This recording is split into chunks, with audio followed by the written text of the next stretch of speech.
होलिका दहन क्यों किया जाता है, जानिए पौराणिक कथा।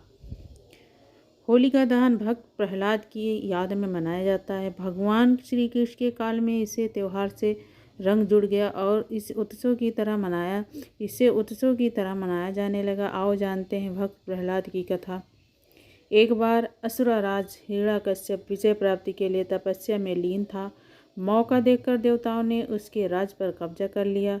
उसकी गर्भवती पत्नी को ब्रह्मा ऋषि नारद अपने आश्रम में ले आए।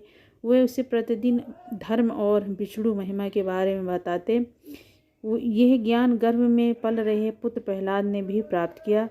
बाद में असुर राज ने ब्रह्मा के वरदान से तीनों लोकों पर विजय प्राप्त कर ली तो रानी उसके पास आ गई।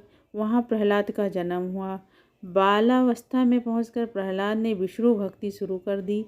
इससे क्रोधित होकर हिरण्यकश्यप ने अपने गुरु को बुलाकर कहा कि ऐसा कुछ करो कि विष्णु का नाम रटना बंद कर दे।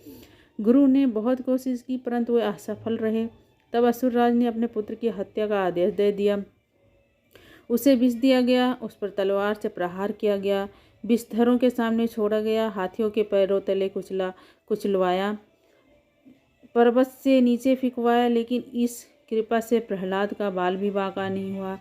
तब हिरण्यकश्यप ने अपनी बहन होलिका को बुलाकर कहा कि तुम प्रहलाद को लेकर अग्नि में बैठ जाओ, जिससे वो जलकर भस्म हो जाए।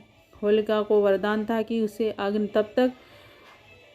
तब तक कभी हानि नहीं पहुंचाएगी जब तक कि वो किसी सद्हित वाले मानव का अहित करने की न सोचे। अपने भाई की बात को मानकर होलिका भतीजे प्रहलाद को गोदी में लेकर अग्नि में बैठ गई। उसका हित करने के प्रयास में होलिका तो स्वयं भस्म हो गई और प्रहलाद हंसते हंसते अग्नि से बाहर आ गए। इसलिए होली पर मनाते समय वास्तविक भाव को ध्यान में रखकर होली दहन करें। इसके लिए आप चाहें तो विगत वर्षों के बुरे अनुभव और असफलताओं को एक कागज़ पर लिखकर अग्नि को समर्पित कर दें। अपने मन में चल रहे नकारात्मक भाव को होली दहन में डाल दें। तभी आप भी सकारात्मक सोचों से आगे बढ़ते हुए प्रहलाद की तरह ईश्वर कृपा के पात्र बन जाएंगे। बोले भक्त प्रहलाद की जय।